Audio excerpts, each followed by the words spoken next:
Thank you very much. This is quite an honor. I'm actually very pleased when I presented Scott for the Hall of Fame. I sort of roasted him a little bit, so he took it easy on me. I'm pleased I got off pretty good here.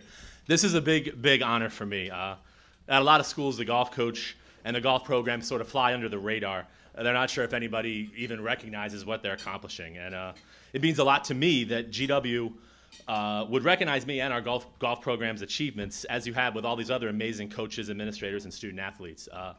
As Scott and Jeremy said, the program at GW has just made amazing progress. When I transferred here, as I mentioned, we were probably the worst team in Division I my first year as a player. The progress we've made, so many people are responsible for that progress. It started with my coach, Keith Betts, who was probably the first coach in many years at GW to treat the golf team like a real sports team. He worried about fundraising, recruiting, scheduling. He wasn't just coaching the golf team so he could get some free rounds of golf in at a local club. He laid the foundation when I was able to take over. You've got administrators like Jack and Dom and Mary Jo. All the time I came in with some sort of crazy fundraising scam or some idea to drive a van to Notre Dame because we couldn't afford an airplane ticket. They always listened to me. They always, did their best to help me out and were patient with me. Chandra and Susie Jones before her, when I came into their office with international recruits who were transferring from schools in other countries, and they knew the paperwork and documentation was going to take forever, they always did their best to try to help me get those players in, because I said, I know this is a guy who's going to be able to help our team and help our program. I've got to thank my family and friends really quickly if I can.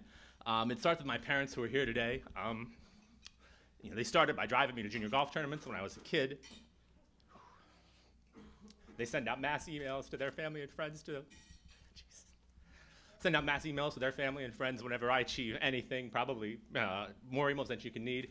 We host GW hosted a golf tournament at their club for years that Penn has now taken over, and they organize volunteers for the event every year. It means a lot to me. They've been able to help me out. And thank you.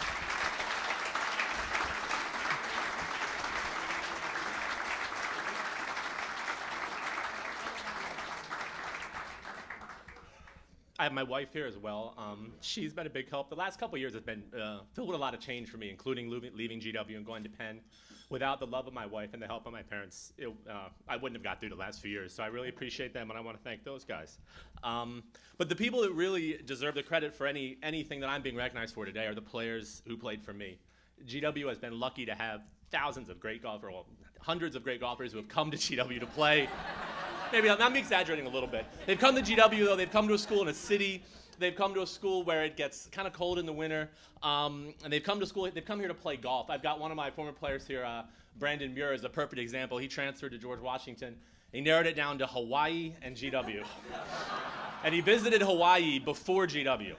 And I basically wrote it off and said, well, there's no way he's going to come to GW. And somehow Brandon decided to come to GW and join us here. The players we've had, I look out, as Scott and Jeremy mentioned, I think what's so impressive is to buy into the program, buy into the kind of goals that we had. It's really easy to motivate someone when you say, make this shot, we go to the NCAA tournament. Achieve this goal, we're gonna get to the conference championship. To motivate guys, as Jeremy and Scott mentioned, to go to a tournament and say, last year we finished 20th out of 21st here because somebody else got disqualified, and the only way we're going to get invited back is to have a better finish. And to get guys to say, this week we're here to finish 15th. And if we can finish 15th out of 21, that's going to be great. And then the next year, maybe it's 10th. And maybe the next year it's 5th. And after 4, 5, 6 years, maybe now we go to an event and say, hey, we're here to win. And to get guys to buy into that when they know that they may graduate before we're in a position to talk about winning an event means so much. And when the team in 2006 went to the NCAA, and I'm lucky I've got a couple guys from the 2006 tournament team here, Tim Johnson and Bob Rohr.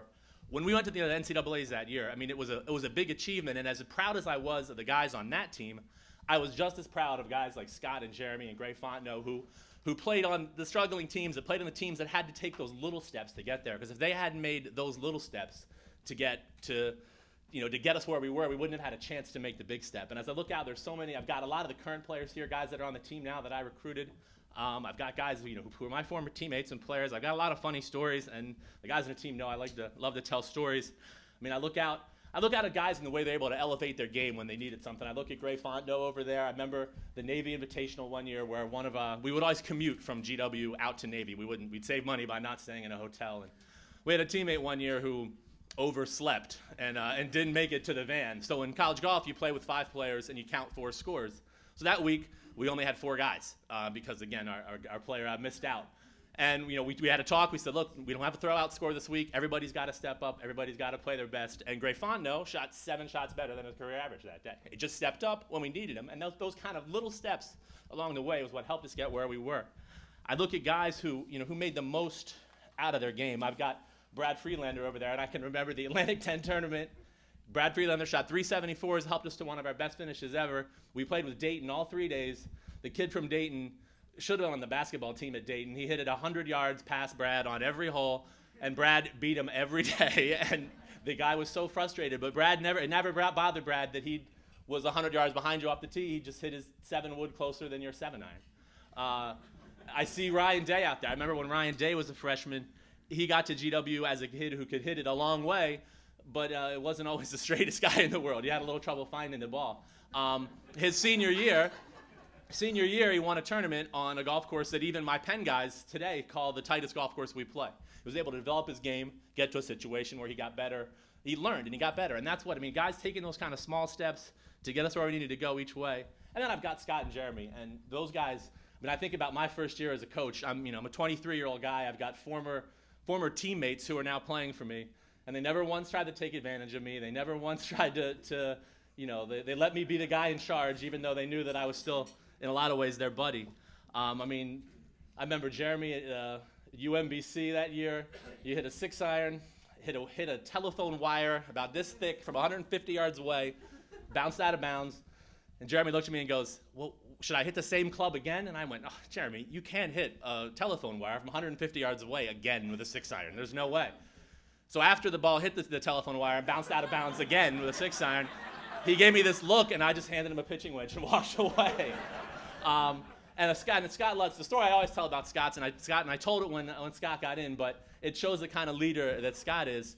Scott was named Senior Male Athlete of the Year his senior year, which was one of my first years as coach, and it was a big achievement for the little golf team to get a guy to win that award. And unfortunately, Susie Homan outcoached me that year because one of her players won the Senior Female Athlete of the Year award.